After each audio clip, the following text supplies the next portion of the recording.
Coming up next on The Voice of Alabama Politics, a girl's darkest hour. Also, the V-Team takes a look at climate change in Alabama. And jobs, jobs, jobs. I can give you a good buy on this milking machine. It's a genuine Cooper cow coacher. It's guaranteed to persuade milk out of the most bashful cow. Mr. Haney, I don't need a milking machine. Well, of course you don't, but what about your cow? Welcome to Alabackwards. We're open for business. All this and much, much more coming up next on The V.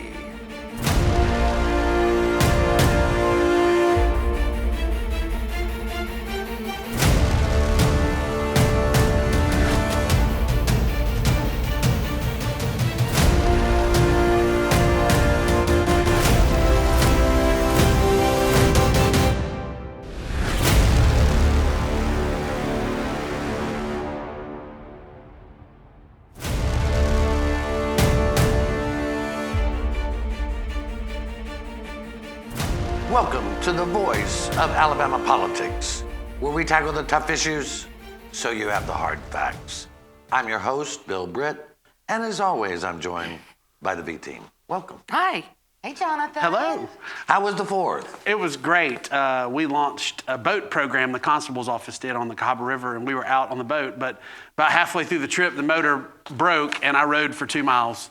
So, Oh, wow. in true Barbie fashion. Yeah, that could have been a If Gilligan. it can break down, it will break down on Jonathan's wash, bless Well, his heart. not quite Gilligan. No, Not quite Gilligan, so there you go.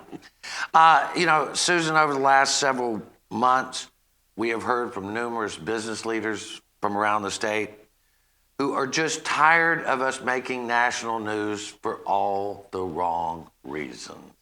I mean, we have been in the news for all kinds of stuff, and none of it flattering. And, while the legislature passes laws and they go, well, I don't care what the national news media says, they don't mind being punchlines. But these business leaders, they do mind being a laughingstock, don't they? They do. And, not only are we making news, but as you and I witnessed a few weeks ago, Alabama made a NPR humor game show twice in 30 minutes. Yeah. I mean, it's gotten bad. And business leaders are finally saying, enough. We can't draw people in here to get jobs. We can't draw industry in here because they don't want to be associated with a state that has abortion with no exception for rape and incest, got all of a sudden obsessed with chemical castration. I mean, it's gotten not about things that are important, but anything that they can sensationalize. That's what lawmakers are doing right now. Again, and business leaders are sick of it. It's not that, and I'm not saying anything pro or against some of the legislation. I mean, we got out of the marriage license business, had national headlines. We did the chemical castration, national headline. What it is, Jonathan, they just don't want so much of this at one time. Because, again, when Governor Ivey signed that anti-abortion bill that has no right for exception for rape or incest, there were businesses visiting the state, tech companies and high-end investors who said, sorry, no thanks, this is a bridge too far. Now, lawmakers don't care, but the Republicans in 2010 ran on jobs, jobs, jobs, which it was their mantra. Of course, we can't use that word mantra because that's from Hinduism, which has to do with yoga, and we can't have yoga because yoga is illegal in our schools. I mean, what do you say to the business leaders, Jonathan? The way you just went off there on a tangent Well, I was mean, pretty that's good. another one, It's believe true. it or not. No, seriously. It's one. Passing everything at once is going to put the magnifying glass on us. And some of the stuff that they passed, I feel like I'm in the late 1700s when our country was first founded, and we were just doing crazy things before we had true law and order. I'll say this. I know that some of these people have to pander to their base for elections, and they have to keep a few promises. But we need to focus on business, and we need to move forward with business because we're a great state to do business in. And, they've got to find a middle ground in some of the stuff that they do because you can't please everyone, but you have to try to make people feel comfortable. And if you don't feel comfortable moving to the state, well, then that's a problem because we're going to lose a lot of jobs. Yeah. You know, and I some of the things that they passed, you know, getting out of the marriage license business, you know, that's okay. But ever since stuff happened with Roy Moore, the national media has put a magnifying glass on us, and they haven't left. They've been here. And the thing is, Why wouldn't they? The stories are here. Yeah. I mean, listen, the thing is, we keep doing, Roy Moore's running again, we keep doing things, and it keeps the national spotlight on us. And look, these are not fake news stories. They're real news stories about us just doing dumb stuff. And we need to quit doing dumb stuff. I mean, I had several leaders basically say to me, what do we do about the crazies? And the answer I gave them was, business leaders, the best and the brightest, need to reinsert themselves into the political process. In other words, if I'm giving money, then stop passing dumb laws and pass laws that help us do business. I mean, Susan, businesses they're apolitical. They just want to do business. They just want to do business. They just want to have their employees. They want to manufacture their products, do their services without, you know, and it's got to be an impediment to even try to, I know somebody we talked to not too long ago was moving from another state to Alabama, and everybody they told that to apologized for them. Yeah. But I'm so sorry you're moving to Alabama. I mean, geez. Yeah, we don't need that kind of reputation. We have great people. We have great natural resources. Jonathan, one of the things you and I were talking about is we talked to a military colonel who said he had people, officers didn't want to come to Alabama because their education was too lousy. Yeah, and here in Montgomery. Yeah, and I think that is ridiculous that we can't get, you know, officers to move here to be in our military because the schools are so bad. Yeah. I mean, that says in our capital city. Yeah. I mean, that says something. That is just. I have no words. That says something about where we are in the state of our state. That's right. And listen, we've got some bright people trying to do some great things. I mean, there's some real simple rules of economic development. Basically, I call them the three stools. You got to have good infrastructure, which means roads, bridges, you know, waterways. We got to have electricity. Not marinas. Not marinas. You got to have infrastructure, which we pass a gas tax to address. Then the other thing you've got to have is you've got to have sort of the workforce development, which we'll talk about later on. That's important. Then the last thing is quality of life. And that's where we are lagging. Schools, hospitals, you know, entertainment. These are the type of things where we're falling behind. It's true. And every time someone steps out to do something like entertainment, you know, putting an entertainment district in downtown Birmingham, you always have naysayers that show up and it doesn't get passed. They finally passed some things to bring in a new stadium, which was much needed. But, you know, we're trying to bring this revenue in, and every time we get stalemated, and it's usually by some type of social thing, you know, just we don't believe in this or we don't believe in that, and you can't do this and you can't do that. And it hinders business. Well, we've got a legislature that's fairly divided, and that's not a problem. The problem is when we go too far. We're a poor state. We need all the industry we can get, and we need to support our business leaders. We also need our business leaders to come down here, the best and the brightest, say enough is enough. Absolutely. All right, we're going to leave it right there. You're watching the voice of Alabama politics. We'll be right back with more news and opinion.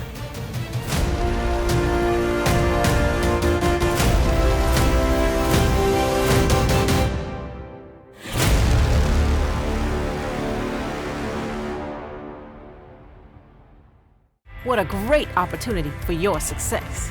Adding 500,000 highly skilled employees to our workforce by 2025 is how we stay ahead in Alabama. Our economy is stronger than it's been in years, and a skilled workforce is more important than ever. Things move fast, so choose your path. Your success is waiting, plus a great future for Alabama. Success Plus. Go for it.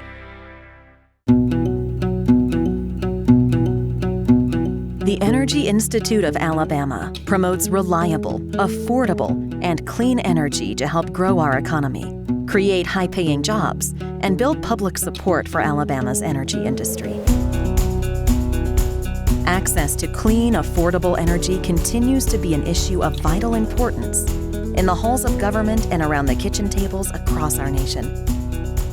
The Energy Institute of Alabama is the best source of energy industry information and how it affects households across the state. from convenient energy production to alternative fuels to solar power and beyond.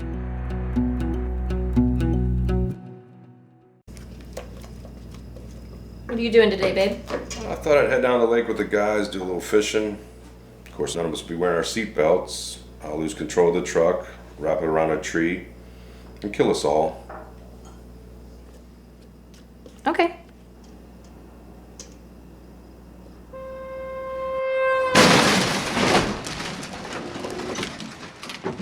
Drive safe, Alabama. A message from your Alabama Department of Transportation.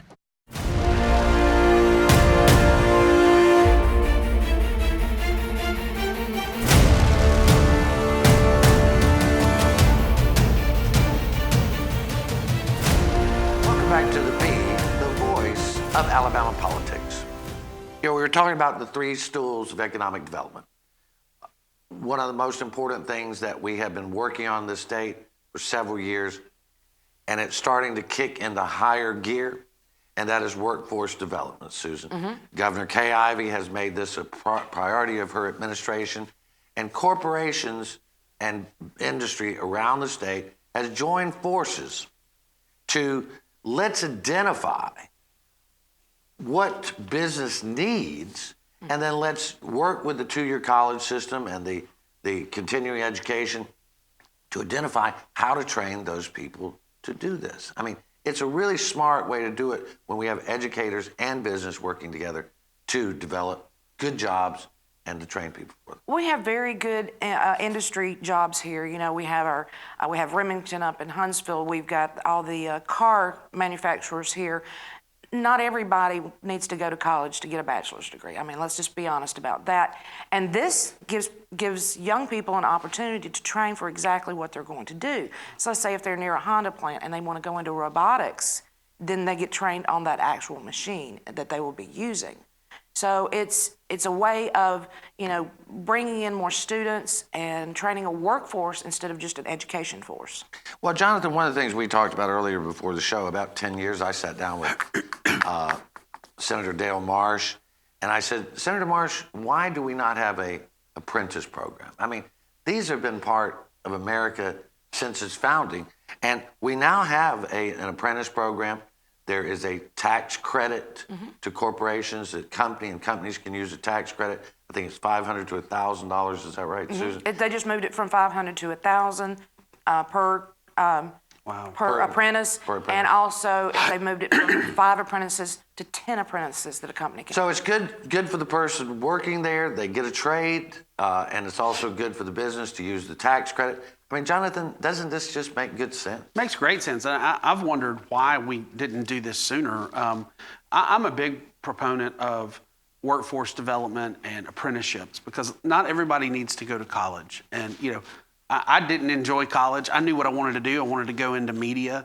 And it was something that I wish we had a better school or a better program here in Alabama to go right into it because it's, you know, technically this is kind of a trade, and I love it, and I've learned it, and I teach students who come in for an apprenticeship program that I have, and then they leave and go on and do other jobs. But it's the best way to keep your workforce strong and get people in a trade that they love and doing something that they enjoy.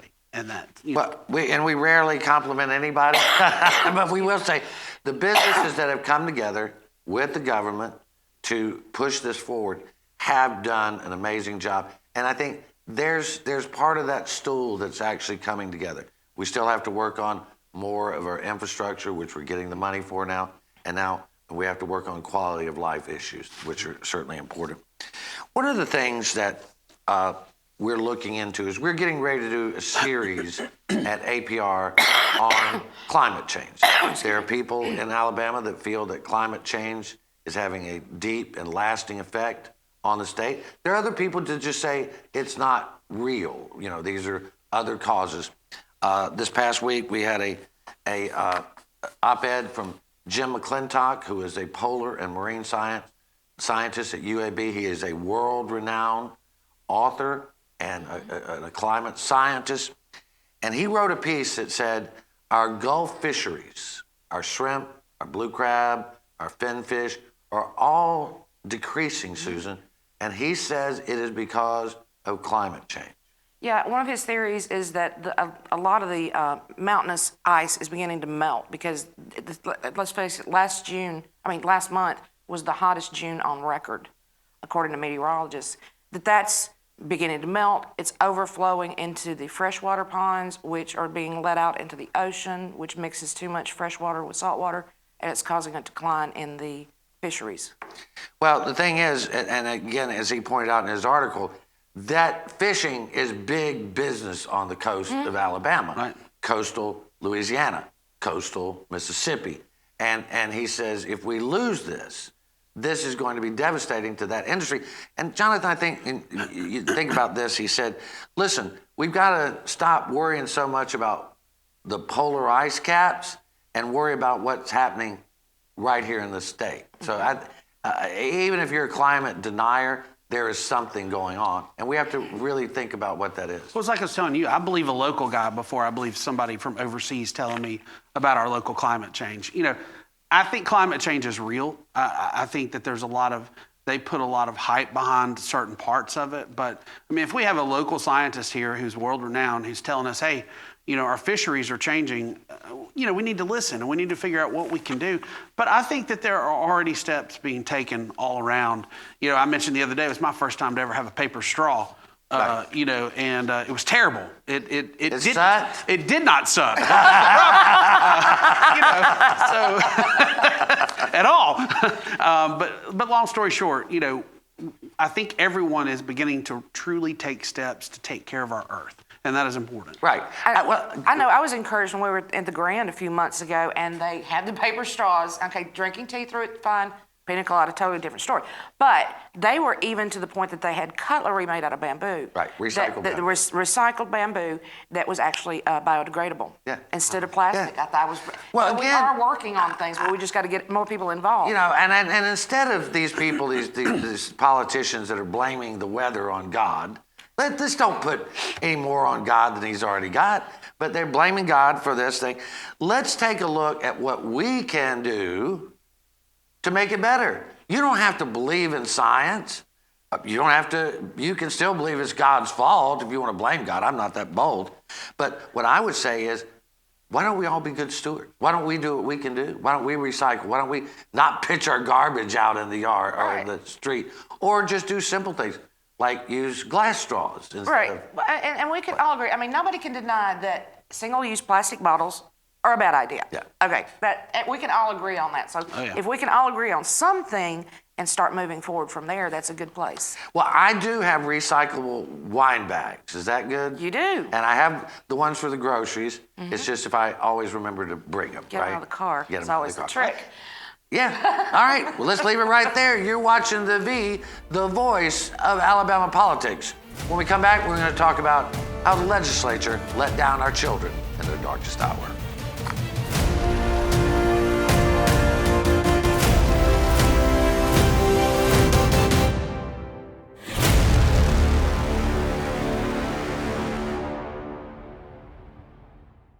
You've always dreamed of owning a home and investing in your community, but where do you start? Ask a local realtor about Alabama's new first-time homebuyer savings account. If you're looking to buy your first home or are re-entering the market after 10 years, contact your realtor to learn how to set up a tax-free savings account at any Alabama financial institution. Savings of up to $50,000 can be used as your down payment or towards closing costs. The first step on the road to homeownership. Let us help you get there.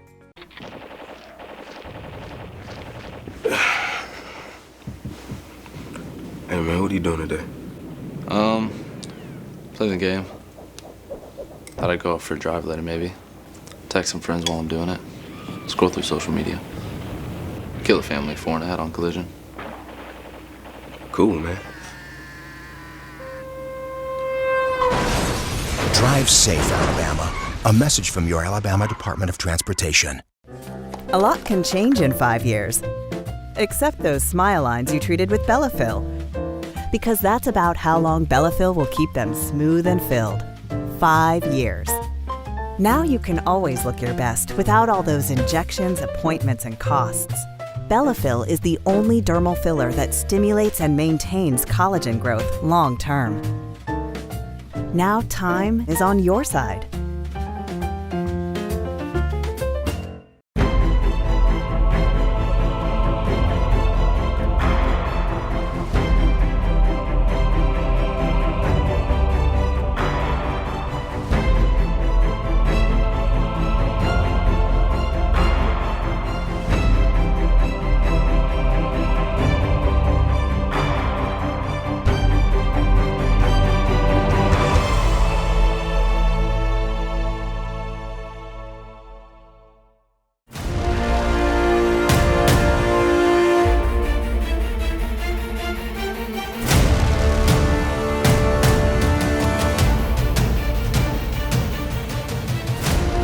Welcome back to the V, the voice of Alabama politics. You know, I sometimes get deeply troubled about things that we do in this state or do not do in this state. And as you know, Susan, over the last several weeks, I've been sort of running this around in my head because it's sort of a sensitive topic. It is. It can be a little graphic, but during last legislative session, the Alabama legislature had a bill that would criminalize female genital mutilation. Mm-hmm. And for those of you who have a weak stomach, this is probably a time to go get you an iced tea. But this procedure, which is a non-medical procedure, is performed on young girls from infancy up to about 10 years old. And what they do, this is not a religious practice, but it is a cultural practice that has been performed on some 200 million women. Mm-hmm. And not here in the United States, but worldwide. But estimated here in the United States, probably about 500,000. Could be as many as 500,000. But what they do is they take a scalpel, a knife, or scissors, and they remove the visible portion of a young girl's clitoris. They also take and cut the labia out, mm-hmm. and they do some other gruesome things to these young girls. And they do it under the guise of saying that this is to keep them chaste before marriage and to keep them from cheating after marriage. And they say it has to do with cleanliness. These are all the excuses that they give. The cultural excuse is that they want to basically control the sexuality of their young women. But Jonathan, think about the horror for a young girl who has her genitals mutilated. Without anesthesia. Yeah, in such a horrible way. This is abhorrent. Like I can't believe that this even happens in our country. You know, and I told you earlier, you know, when in Rome, do as the Romans. When in America, do as Americans. And we don't do this to children. We don't do this to anyone. I mean, I don't care if it's your cultural, I don't care if it's your religious stuff. This is not what America is about. Doing this to children, and I can't even imagine what one of those little girls would go through. Yeah, I just can't imagine. Well, and there are cultures where this is acceptable practice. If you don't get it done, you are shunned from the community. Mm-hmm. Now, some 200,000 or 500,000 women who have migrated to this country could be subject to this, according to the Center for Disease Control in Atlanta. And Susan, one of the things is there was a law passed in 1996. The Congress passed a law that said that doing these procedures, female genital mutilation, was illegal. Well, there was a test case last year in Michigan where 2 doctors and 4 adults were charged with doing this procedure on young girls. And it went to a federal judge. The federal judge said the Congress did not have a right to pass a law that regulated medical procedures in Michigan or in any state. So the activists for this have been going from state to state to state to get these laws passed. 33 states have passed the law. Not Alabama. No. No, they had a bill last session. They had the bill. Right. It came out of House Judiciary. Yeah. And then it was dead.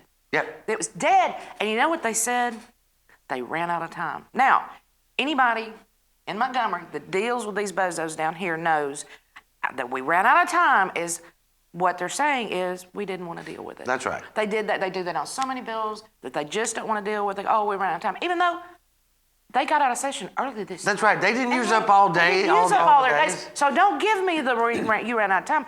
I want to know who and why this got stopped. Jonathan, think about, these are young women. These are children. If one child is put through this, you know what? It's not illegal in Alabama.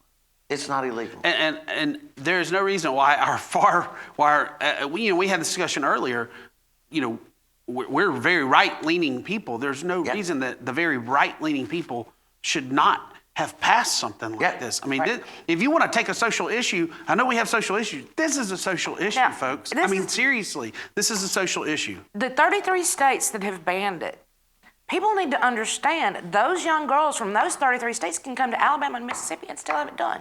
Yeah. Even though it's illegal in their state. Where's the money at? Yeah. There's Somebody's something making money somewhere. It's just, I don't even want to think about that as the purpose of this thing. Yeah, I don't either. But the state legislature needs to act on this next session. They do not need to horse around with this. This is serious business. Yes, it may not be 100 or 200 or 300 women, but if one young girl is punished, this is punishment. It's cruel and it's cruel. And you haven't even touched on the really horrifying stuff. No, I haven't. But this is Sunday morning television. I know. You don't want to hear this. I don't want to do it. No. I do want to, before we go, I do want to touch on a couple of other issues. The district attorney in Jefferson County for the Bessemer cutoff has dropped charges against Marshae Jones, who was shot and that resulted in the death of her child. The woman who shot her was never charged. The district attorney there said, finally, listen, this is justice. She shouldn't be charged. Yeah. So she lost her child. She lost her child, and they kind of made up the law there. The statute doesn't actually cover that. They did. The other thing, as we end the week of celebrating the 4th of July or Independence Day, I would be remiss in not recalling how we actually celebrate a document. We don't celebrate a military conquest or anything like. We celebrate the Declaration of Independence. I think that's phenomenal. Yeah. And in that, we have one universal truth that we hold above all others, and that is we hold these truths to be self-evident, that all men were created equal and endowed by their Creator with certain inalienable rights, which are life, liberty, and the pursuit of happiness. What could be a better independence than that? That's fantastic, Bill. Yeah. I want to say God bless America. Absolutely. Absolutely. God bless Alabama. God bless these United States. Thank you for watching The V, the voice of Alabama politics. You watch us because we watch them.